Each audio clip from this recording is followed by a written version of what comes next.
واقعی تقدیر بدل جاتی ہے اور تقدیریں بدل سکتی ہیں؟ تقدیر کے مختلف لیولز ہیں، ٹھیک.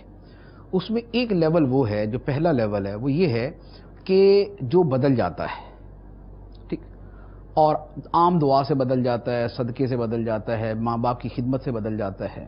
تقدیر کا ایک دوسرا درجہ ہے کہ جو عام اعمال سے نہیں بدلتا، کوئی بہت درجے کا ولی ہو اگر وہ دعا کر دے یا نبی دعا کر دے تو وہ بدل جاتا ہے. حدیث مبارک کے اندر ہے کہ الدعاء یرد القضاء، دعا تقدیر بدل دیتی ہے.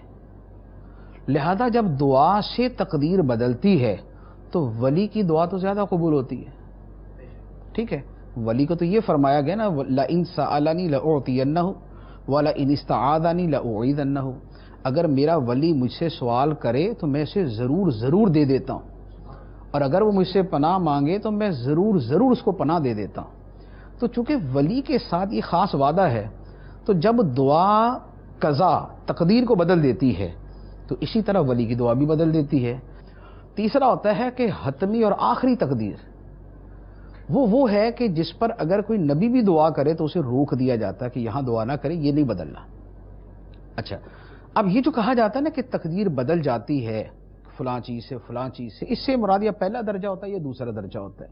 اب یہ اس کی تھوڑی سی اس میں دقت میں جائیں گے نا، گہرائی میں ذرا پیچیدہ ہو جائے گا، اس لیے اس پر میں کلام نہیں کرتا.